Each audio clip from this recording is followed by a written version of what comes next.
Hello there and welcome to this GCSE history exam walkthrough of the making of America, topic 1789 to 1900. This just shows you the key groups that you're looking at as part of this course: Native Americans, Black Americans and White Americans, what the key narratives are and how that fits in with a key timeline of the period. So let's find out a little bit more about how to tackle this exam question. So in this exam, you'll need to write about second order concepts, particularly for question 2, just like the people's health questions. So you're going to be looking at cause and consequence, similarity and difference, significance and continuity and change. When you are thinking about explaining and analysing, you need to think about where you can put in your second order concepts. So the Making America exam will come before the Germany exam in your 1 hour 45-minute exam. The question structure is exactly the same as the People's Health unit. You've got your gateway questions, 1A, 1B and 1C. You've got a clear and organised summary where you're looking for a couple of paragraphs linked to one or more second order concepts. You've got your why question or your what was the impact question for question number 3. Again, 2 paragraphs, specific knowledge, linking with the second order concept of cause and consequence. And then you've got your question 4 or question 5. So you've got a choice for this question, which is going to be your how far do you agree that. That's where you need 4 key arguments, including a degree of balance and then a conclusion, which we call your clinching argument. That's what the exam will look like. That's the copy of the exam that we're going to be looking at today and we're going to be talking through. So it'll just be on one sheet of paper like that. And you can see that the total mark for this question is out for this exam is out of 40. So let's have a look at the gateway questions. The gateway questions are your in and out questions.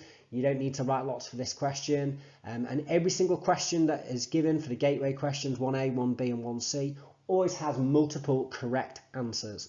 So you just need to state an answer for this question. You don't need to develop it. Surnames will be accepted as a valid answer when the question asks about an individual, but if you do know the first name, it's good practice to write it down. You're going to complete these questions with specific knowledge, and they can and they should be done quickly. So you definitely want to be in and out on this question. You're going to spend 1 to 2 minutes. Make sure you don't spend too much time on this question at the expense of doing the other questions. So let's have a look at the answers for this question. So name one US president before 1830. You can have anything from George Washington, John Adams, Thomas Jefferson, James Madison, John Quincy Adams, James Monroe, or Andrew Jackson. 1B, identify one important abolitionist in America between 1830 and 1877. You can have anything from William Lloyd Garrison, Frederick Douglass, John Brown, Harriet Tubman, or any other valid response. Question 1C, give one example of an industry dominated by large corporations after 1870. So answers for that would be railroads, steel, mining, the bonanza farms, or manufacturing. So just remember for this question, as you can see there is always a range of correct answers. Okay, let's go on to question number 2. So question 2, just like the People's Health exam, is to write a clear and organised summary that analyses the cattle business between 1861 and 1890. Support your summary with examples. So you can see there in the simplified mark scheme that you need 2 or more supporting examples to get to the top of the marks, to get up to 9 marks. If you've got time to write 3 paragraphs, that's great, but most of you will be aiming for just 2 paragraphs, but you need to have a good range of supporting examples. So you don't just want to have one piece of evidence, you want to stack that evidence up and link it around the second order concept. So we'll look at some example answers to see that. So this question always has the same question stem. So you support your summary with examples using detailed historical knowledge. It's going to be a structured analysis based around one or more second order concepts. That could be change in continuity, cause and consequence, significance, or diversity. So you must analyse 2 examples for you to reach level 3. So in this case, you're going to include 2 paragraphs. So an example answer for this one, this example answer focuses on the second order concept of change. So in essence, what that does is it talks about how the cattle business changed between 1861 to 1890. So you might want to think about the question, to what extent did the cattle business change between 1861 and 1890? Okay, so it's helpful, although not essential, to use the language of the second order concepts, but it must be really clear to the examiner where you're using the second order concepts. So my suggestion would be, if you are writing about the second order concept of change, then you're starting to use words about change. So let's have a look at this. Between 1861 and 1890, the nature of the cattle business changed quite a lot. And we've got a judgmental phrase in there, changed quite a lot. Could be extensively, a little bit, a great deal, those sorts of phrases. To begin with, cattlemen grazed the cattle on the open range in Texas, and then cowboys rounded up the cattle and drove the herds to markets and cities, sometimes as far away as Chicago. However, this changed greatly. Okay, so we've got some judgment there, some good second order concept language, with the development of the railroads, and they only had to drive their cattle as far as the cow towns on the railroads like Abilene in Kansas. However, it wasn't very efficient to drive cattle from Texas to the cow towns, and by the 1870s, ranchers had decided to rear their cattle on the plains instead, which were closer to the cow towns and the railroad. So example answer, second paragraph, this one focuses on consequence. So your two paragraphs don't need to be on the same second order concept, but they just need to be linked around a clear second order concept. So in this case, we're going to use words around the second order concept of consequence. So we're going to think about phrases like this led to, what was the impact, what was the consequence. So the cattle business had a big impact on the development of the US between 1861 and 1890. Firstly, it led to the development of cow towns, places where cowboys drove their cattle to be transported east on the railroads. Places like Abilene became riotous and quite violent places, with cowboys drinking lots of whiskey, gambling, and sometimes fighting. Another impact, so we're getting that development, good evidence to really sustain our argument. Another impact of the cattle business was on the plains. By the 1870s, ranchers had decided to rear their cattle on the plains, which were closer to the cow towns and the railroad. Cattle ranching led to a scarcity of water and grass for the buffalo herds. The hunting grounds of the plains tribes were disrupted, and some Native American tribes faced the threat of starvation. So we're very much looking at that impact, that consequence of the development of the cattle business during this time. So that's how you do question number 2. Let's have a look at question number 3.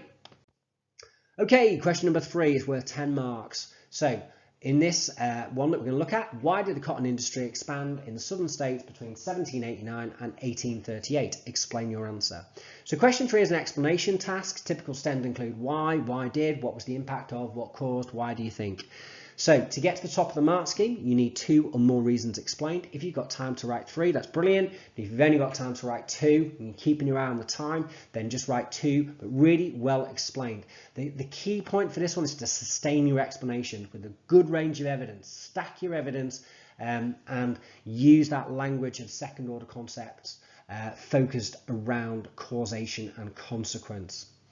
So you need to make sure that you're answering in clear paragraphs, so a couple of paragraphs here is going to be really helpful. This is some good language around cause and consequence linked to that second order concepts that we've looked at quite a lot in our lessons. So you're going to use phrases like reasons, why, causes, impact, effect, trigger, root causes, created, inspired, escalated, underpinned, underlying, outcome, this meant that. That's such a great phrase, this meant that, for getting your analysis in there. Catalyst, drove, forced, encouraged, motivated, all really useful phrases. So an example answer for this, okay, that we're going to have a look at, you probably go into a bit more depth and detail than this, but it just gives you a sense of some of the ideas. So one reason that the cotton industry expanded was the invention of the cotton gin in 1793. This machine removed seeds from cotton 50 times more quickly than human hands. This meant that, so that's a really good language of cause and consequence. This meant that plantation owners could grow a more seed-filled variety of cotton plant which could survive in the heat of the deep south. The less seed-filled variety would have died in that heat, so the plantation spread rapidly in the deep south. So words like so, consequence words, really, really helpful. Another reason was the spread of slavery in the deep south. Cotton planters relied on the labour of enslaved Africans. In 1788, the US government allowed slavery to spread to the Southwest Territory, enabling new cotton plantations to open in the areas which later became the states in the Cotton Kingdom, including Mississippi and Alabama.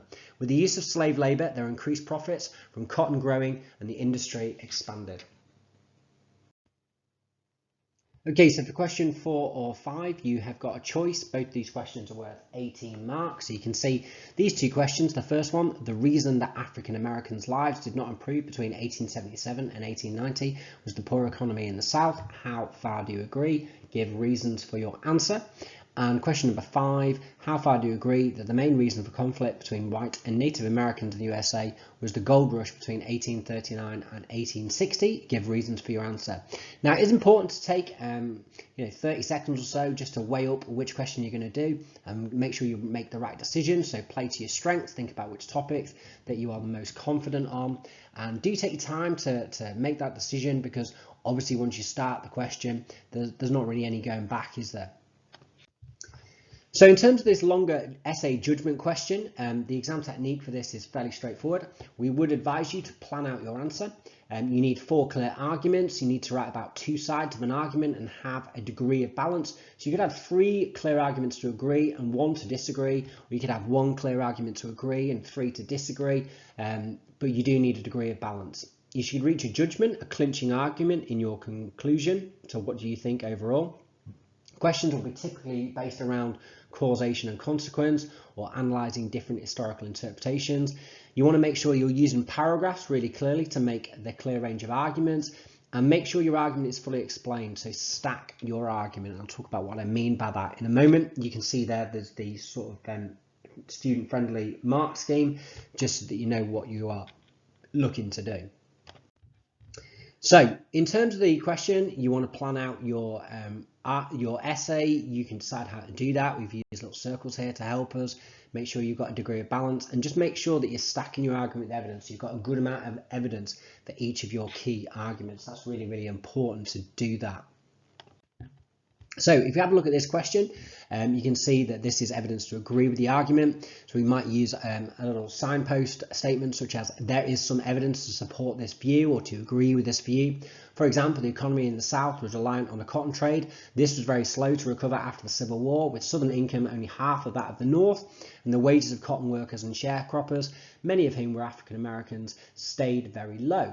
Linked to this, many African Americans left the poor South to look for better work in the cities of the North. However, although some found jobs, African Americans were less likely to find work than white labourers, even if they were more educated. So that would be an example answer to agree. In our example arguments, that would be 1 key argument. Remember, you need 4 key arguments plus your clinching argument in your conclusion. So an evidence to disagree argument. On the other hand, there were other reasons for African Americans' lives not improving. In the South, many states introduced Jim Crow laws to separate black and white people in places like trains, shops, churches, parks and schools.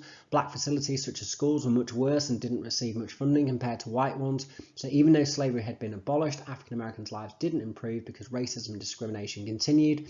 Additionally, lives failed to improve because African Americans still had little power. Southern states also introduced new laws designed to prevent black people from voting, for example by introducing literacy tests. This meant that African Americans' lives didn't improve because they had no representation in government.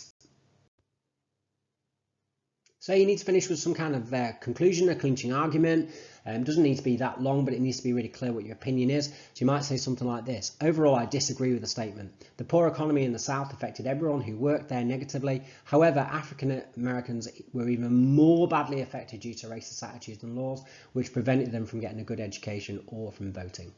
So that would be how you would tackle that question. Let's look at the other question now. So again, this question, we're going to use the circles idea and the visuals of the degree of balance and stacking your argument with evidence to remind you how to tackle this question. So how far do you agree that the main reason for conflict between white and Native Americans in the USA was the gold rush between 1839 and 1860? And always in these questions, look at the date parameters and make sure that you're writing within the correct date parameters. That's really, really important to make sure that you're doing. So let's have a look at this answer. So evidence to agree for this question. There is some evidence to support this view. For example, the Californian gold rush led to conflict. As gold hunters and traders rushed into California after 1848, the lands of Native Americans suffered and the tribes struggled to survive. Some Native Americans also began to dig for gold, but other miners drove them into the mountains or simply killed them. Furthermore, the Pikes Peak gold rush of 1858 to 59 led to conflict because it brought more white settlers who started to populate the plains region rather than just passing through it. Cities like Denver grew in regions where the Arapaho and the Southern Cheyenne lived. The competition for grazing land meant they were forced to travel much further from their lands to hunt in the summer, and this led to conflict. Okay, so now you've got an evidence to disagree. On the other hand, there were other causes of conflict in this period. Increased migration to the far west caused conflict even before the gold rushes. Between 1840 and 1848, around 14,000 migrants crossed the plains. This led to conflict in places like Oregon. For example, in 1847, measles swept through the camps of the Cayuse, killing many people. They blamed the local white missionaries and set fire to their mission. The US government breaking treaties also caused conflict. In 1855, they signed a treaty with the Yakima tribes of Oregon. The Yakima gave up huge areas of land to the USA, but the treaty said that no whites would move in for 2 years, yet migrants rushed onto the land within 12 days. The Yakima felt cheated by the US government and began raiding white settlements. Then you need your conclusion. Overall, I disagree. Make it really clear what your opinion is. The discovery of gold acted as a catalyst for conflict, but this was already happening elsewhere as white Americans migrated into the lands of Native Americans. Some good historical language there, like the use of the word catalyst. Gold was just another reason for migration, which led to competition for resources and the US government removing Native Americans from the land. Okay, so thanks for listening to that exam walkthrough of the Making of America course. A reminder of how you tackle the different questions there and what the question paper will look like. Thank you and good luck.